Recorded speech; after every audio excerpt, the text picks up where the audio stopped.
Üçbucaqdan sualları izah edirəm. Birinci sual. Burada bizdə 3 deməli tərəfin üçü də bir-birinə bərabərdir. Düzdür? Yəni bax bu tərəflər BD DC-yə bərabərdir. O da AD-yə bərabərdir. Bu o deməkdir ki, bax bu üçbucaq üçün alfa, yəni oturacağa bitişik bucaqlar bərabərdir. Onda bu üçbucaq üçün də bura olur beta. Yəni bu da buradakı oturacağa bitişik bucaqlar bərabərdir. Üçbucağın bucaqlarının cəminin isə 180 olduğunu bilirik. Bu zaman burada 2 alfa üstəgəl 2 beta 180-dir. Və alfa üstəgəl beta olur 90. Yəni bizə də lazım olan bucaq alfa üstəgəl beta vəziyyətindədir. C variantı. İkinci tapşırıqda isə biz əvvəlcə bu içəridəki üçbucağın bucaqlarını tapaq. Biz bilirik ki, bu bucaq bu iki bucağın cəmidir. Çünki üçbucağın xarici bucağına bərabərdir. Bu da neçə eləyir? 85. Bu bucaq isə bu iki bucağın cəmidir. Bu da eləyir 65. Onda bu təpədəki bucaq 180 çıx 85 ilə 65-in cəmi, yəni 150, yəni bu da olur 30. Baxın, burada olur 30. Biz nə bilirik? Üçbucaqda bucaq tərəf münasibətinə görə kiçik tərəf qarşısında da kiçik bucaq qarşısında kiçik tərəf dayanır. Deməli, ən kiçik tərəfimiz 30-un qarşısında dayanandır. Ən böyük isə 85-in qabağında dayanandır. Onda 85-in qarşısında dayanan Y, sonra 65-in qabağında dayanan Z və nəhayət X. Y, Z, X, C variantıdır. Üçüncü tapşırıqda isə şəkil üzərindən göstərəcəm. Burada siz diqqət eləməlisiniz bərabəryanlı sözünə. Deməli, bərabəryanlı düzbucaqlı üçbucaqda katet kök altında 50-dirsə, onda buradakı katet də kök altında 50-dir və ümumi hipotenuz kök altında 50-nin kök altında 2-yə hasildir. Bu bizim qaydamızdan məlumdur. O da eləyir 100. Onda ümumi hipotenuz oldu 10. İndi bu üçbucağa baxaq. Burada da kök altında 20-dirsə, onda bu katet kök altında 20-dir. Və bizdən bax bu x-i istəyirsə, əlbəttə ki, nə olacaqdı? 10 çıxılsın, kök altında 20 olacaqdı. Onu da biz 2 kök altında 5 kimi yazmağı bacarırıq. B variantı. Dördüncü tapşırığa baxaq. Deyir, verilənlərə görə AY-nin uzunluğunu tapın. AY haradır? AY-nin uzunluğunu tap deyirsə, biz birinci bunu birləşdirək. Qırmızı ilə yazıram. Baba, bunu istəyir də məndən. Bunu istəyir. Mən nə edəcəm? Birinci bu üçbucağa baxıram. Düzbucaqlı üçbucaqdır. 3, 4, Pifagora görə bura oldu 5. Sonra bu üçbucağa baxıram. 8, 10, 8, 6, Pifagora görə oldu 10. İndi bu üçbucağa baxıram. Burada hipotenuzu tapanda katetlərin kvadratlarının cəmi, yəni 25 üstəgəl 10, 125, kök altında 125 eləyir 5 kökdə 5. A variantı. Beşinci tapşırıq.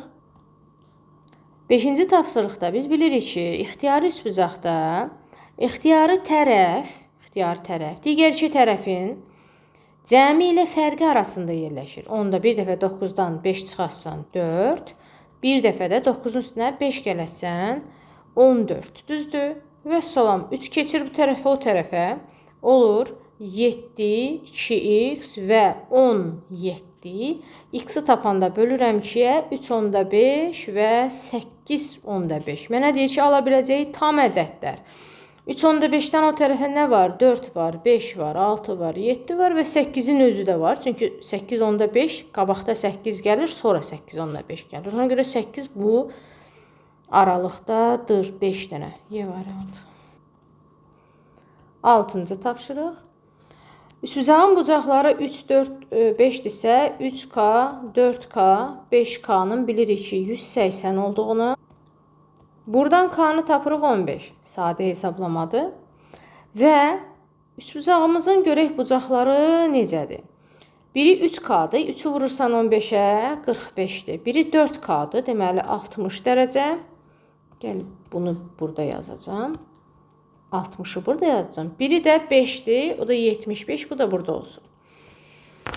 Və kiçik tərəf bilirik ki, 45'in qarşısında, yəni kiçik bucağın qarşısında dayanır. 8-dirsə, xaricə çəkilmiş çevrənin radiusunu tapın.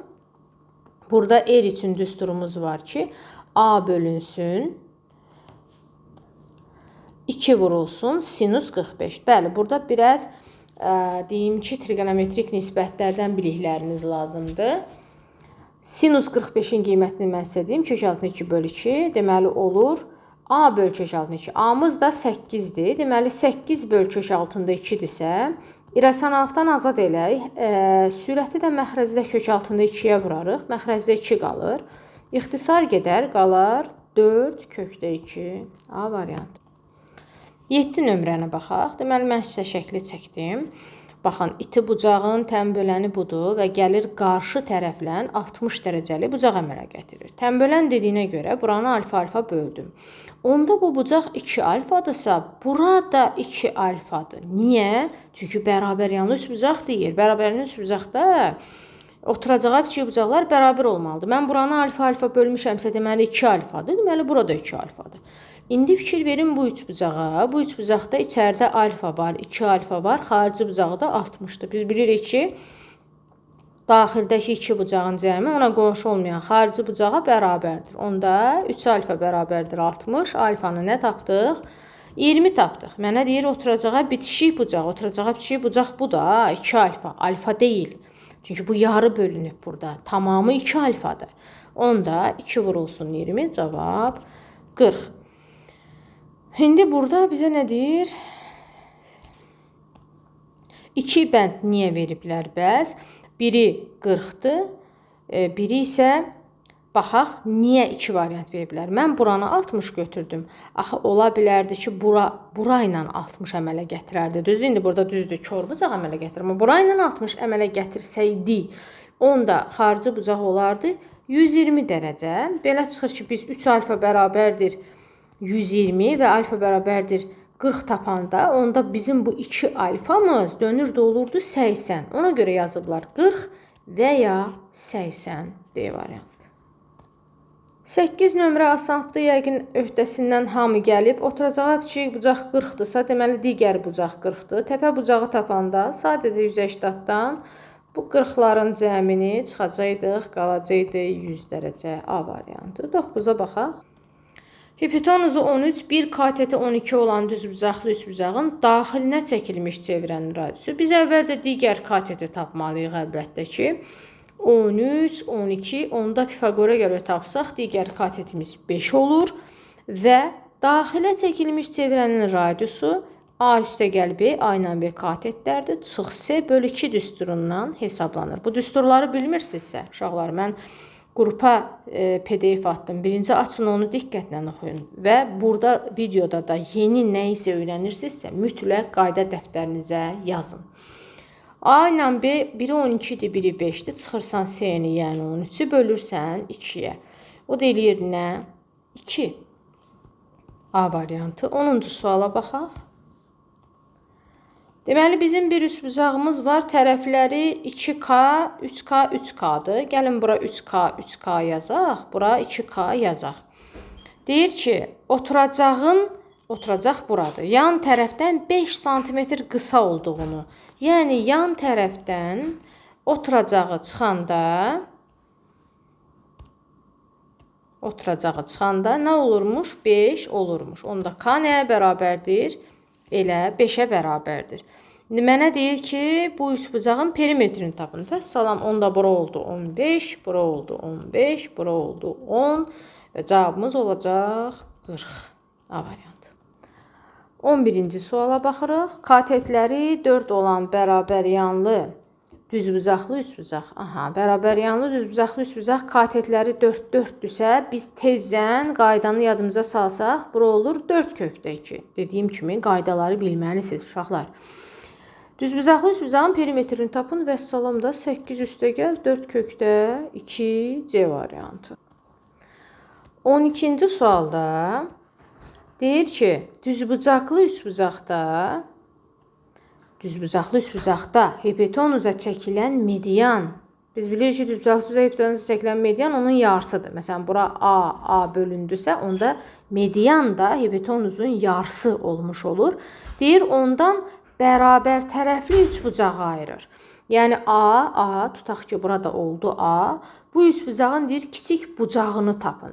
Uşaqlar, burada çox gözəl bir qayda bilirik ki, bərabər tərəfli üçbucağın bütün bucaqları 60 dərəcədir və bura 90-dırsa, buranı 60 verdinsə, onda bura qalır 30, düzdür? İndi bax, 30-dursa, buradakı bərabər yanlılığa görə, onda burada 30-dur. Və yaxud da buranı 60 almışdınsa, burada 30-dur. Yəni, elə də gedə bilərdik. Deyir ki, bu üçbucağın kiçik bucağını tapın. Kiçik bucağı elə 30 oldu. B variantı. 13 asan misaldır. Yəqin ki, öhdəsindən gəlmisiniz. Deməli, deyir ki, 9, 11, 14.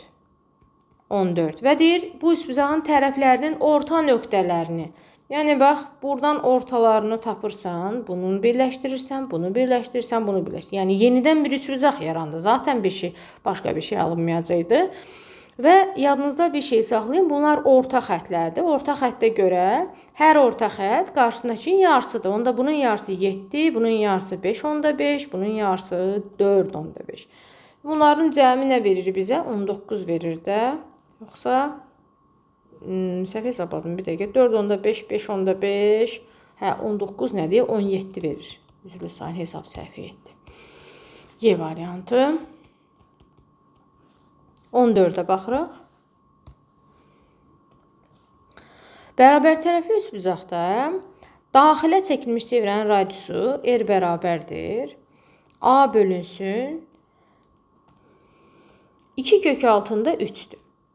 Bunu mənə 3 kök altında 2 olaraq verib. Deməli, mən buradan A-nı tapsam, çarpaz vuraram. Olar 6 kök altında 6. Yəni, bu bərabər tərəfli üçbucağın tərəfi 6 kök altında 6'dır. İndi mənə böyük yeri soruşur. Deyir, xaricə çəkilmiş bəş çevrənin radiusunu tap.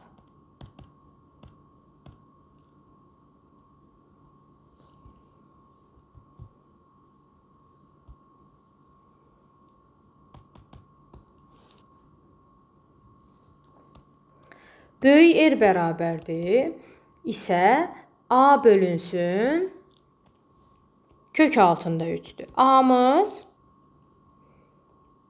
6 kök altında 6'dır. Bölünsün kök altında 3. İxtisarımız gedər. Qalar 6 kökdə 2.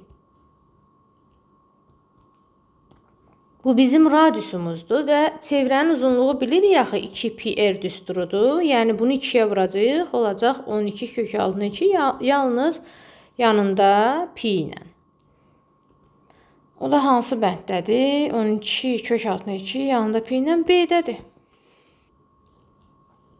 Burada da asan məsələdir. 15'ə baxaq.